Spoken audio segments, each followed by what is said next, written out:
रचना अशोक कुमार नरवर में इतिहास विषय के सभी विद्यार्थी कक्षा 12वीं के स्वागत है। मैं अगला प्रश्न लूंगा। पुरातत्वविद हड़प्पाई समाज में सामाजिक आर्थिक विभिन्नताओं का पता किस प्रकार लगाते हैं, वे कौन सी विभिन्नताओं पर ध्यान देते हैं? पुरातत्वविद हड़प्पाई समाज में सामाजिक आर्थिक विषमताओं या विभिन्नताओं का पता अनेक प्रकार से लगाते हैं। इसके लिए वे मुख्यतः निम्नलिखित विभिन्नताओं को आधार बनाते हैं, जैसे समाधानों यानी जहाँ पर कब्रिस्तान था या शवों को जहाँ दफनाया जाता था, वो समाधानों में मृतकों को दफनाते वक्त उनके साथ बहुत सी वस्तुएं रखी जाती थी। ये वस्तुएं साधारण तथा बहुमूल्य भी हो सकती थी। हड़प्पा स्थलों के जिन गर्तों में शव दबाया गया था, वहाँ भी यह विभिन्नता देखने को मिलती है। बहुमूल्य वस्तुएं मृतक की मजबूत आर्थिक स्थिति को व्यक्त करती है, जबकि साधारण वस्तुएं उसकी साधारण आर्थिक स्थिति का प्रतीक है। विलासिता की वस्तुएं सामाजिक विभिन्नता को पहचानने की एक अन्य विधि है पुरातत्वविद वस्तुओं का अध्ययन। पुरातत्वविद उन्हें उपयोगी तथा विलासिता की वस्तुओं में भी वर्गीकृत करते हैं। पहले वर्ग में उपयोग की वस्तुएं शामिल हैं। इन्हें पत्थर अथवा मिट्टी जैसे साधारण पदार्थों से आसानी से बनाया जा सकता है। इनमें चक्कियाँ, झावा, मृदमान माने मिट्टी के बर्तन, सुइयाँ आदि शामिल है। पुरातत्वविद उन वस्तुओं को कीमती मानते हैं जो दुर्लभ अथवा कीमती हों, या फिर स्थानीय स्तर पर न मिलने वाले पदार्थों अथवा जटिल तकनीकों से बनी हों। इस दृष्टि से फायांस के छोटे पात्र कीमती माने जाते थे, क्योंकि इन्हें बनाना मुश्किल था। जिन बस्तियों में ऐसी कीमती वस्तुएं मिली हैं, वहाँ समाज का स्तर अपेक्षाकृत ऊंचा रहा होगा। वहाँ के समाज का जो स्तर था वो अपेक्षाकृत ऊंचा रहा होगा। अगला प्रश्न, क्या आप इस तथ्य से सहमत हैं कि हड़प्पा सभ्यता के शहरों की जल निकास प्रणाली नगर योजना की ओर संकेत करती है? अपने उत्तर के कारण बताइए। हड़प्पाई नगरों की स्थापना व्यवस्थित एवं वैज्ञानिक तरीके से की गई थी। हम इस कथन से पूर्ण रूप से सहमत हैं कि हड़प्पा सभ्यता के नगरों की जल निकासी प्रणाली नगर योजना की ओर संकेत करती है। इसे हम निम्नलिखित कारणों द्वारा प्रस्तुत कर सकते हैं। यहाँ पे पहला कारण बताया, प्रत्येक घर में ईंटों से बनी छोटी नालियाँ होती थी जो शौचालयों व स्नानागारों से जुड़ी होती थी। इनके द्वारा घरों का गंदा पानी गली में बनी मध्य आकार की निकासी नालियों तक पहुंच जाता था। माने इन घरों की नालियों का जो गंदा पानी था वो गली में बनी मध्य आकार की निकासी नालियों में पहुंच जाता था। ये मध्य आकार की नालियाँ या मध्य आकार वाली नालियाँ बड़ी सड़कों के साथ साथ बने नालों में मिलती थी। सामान्यतः नालियाँ 9 इंच चौड़ी और 1 फुट गहरी होती थीं, कुछ इससे बड़ी होती थी। नालियाँ पक्की ईंटों से बनी व ढकी होती थी। नालियाँ पत्थरों से ढकी जाती थीं, जिसे आवश्यकतानुसार हटाकर सफाई की जा सके। बड़े नाले ईंटों या तरासे गए पत्थरों से ढके होते थे। बड़े नाले कुछ स्थलों में टोड़ा मेहराबदार नीले रंग भी मिले हैं। मेहराबदार नाले मिले हैं। कुछ स्थलों पर टोड़ा मेहराबदार नाले भी मिले। नाले उनमें से एक लगभग 6 फुट गहरा है, जो पूरे नगर के गंदे पानी को बाहर निकालता था। मल जल निकासी के मुख्य नालों पर थोड़ी थोड़ी दूरी में आयताकार होदियाँ बनी होती थीं।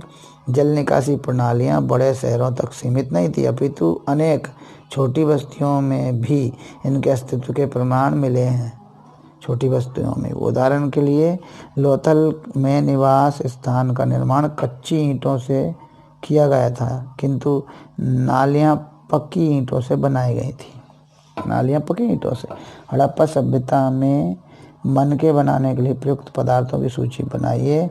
कोई भी एक प्रकार का मनका बनाने की प्रक्रिया का वर्णन कीजिए। देखते हैं।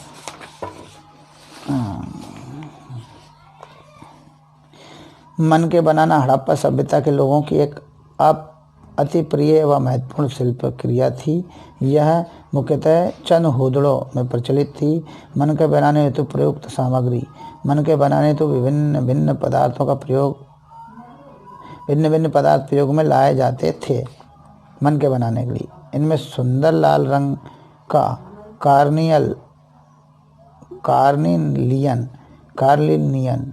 कार्निलियन, जेस्पर, स्फटिक, क्वार्ट्ज आदि पत्थर, तांबा, कांसा तथा सोने जैसी धातुएं और शंख, फयांस तथा पक्की मिट्टी आदि शामिल थे। मन के बनाने की प्रक्रिया। अलग अलग प्रकार के मन के भिन्न भिन्न विधियों द्वारा बनाए जाते थे। उदाहरण के लिए कार्निलियन के मन के बनाने की प्रक्रिया में निम्नलिखित चरण शामिल थे। कार्निलियन का लाल रंग प्राप्त करने के लिए पीले रंग के कच्चे माल तथा मनकों को उत्पादन के विभिन्न चरणों में अलग में पकाया जाता था। पत्थर के पिंडों को पहले अपरिष्कृत आकारों में ही तोड़ लिया जाता था और फिर शल्क निकालकर इन्हें अंतिम रूप दिया जाता था। आखिरी चरण में मनकों की घिसाई की जाती थी और इनमें छेद किए जाते थे। इस प्रकार पॉलिश होने के बाद मनके तैयार हो जाते थे। घिसाई करना माने पॉलिशिंग करना। चित्र को देखिए और उसका वर्णन कीजिए। शव किस प्रकार रखा गया है? क्या शरीर पर कोई पुरावस्तुएं हैं? क्या इसमें कंकाल के लिंग का पता चलता है? हाँ, इस शव को देखकर पता चलता है कि शव को उत्तर दक्षिण दिशा में रखकर दफनाया गया है। शव के साथ कुछ दैनिक उपयोग की वस्तुएं भी रखी गई हैं, जिनसे स्पष्ट होता है कि हड़प्पा निवासी मरणोपरांत जीवन में विश्वास करते थे। शव के पास कुछ बर्तन रखे गए हैं। इनमें एक पानी का जग है और दूसरे ढके हुए बर्तन में मुख्यतः खाने की सामग्री रखी गई होगी। शव के पास एक छोटी तिपाई दिखाई देती है। इसके ऊपर की प्लेट को देखकर लगता है कि इसे खाना परोसने हेतु रखा गया होगा। मृत शरीर पर कुछ पुरावस्तुएं भी दिखाई देती हैं। मृत शरीर को देखकर ऐसा लगता है कि उसे कुछ आभूषण पहनाए गए होंगे। मृत शरीर की पुरावस्तुओं से उनके लिंग का पता भी लगाया जा सकता है। उदाहरण बाजूबंद, भुजबंद, हार, अंगूठी, कंगन आदि स्त्री पुरुष दोनों धारण करते थे, किंतु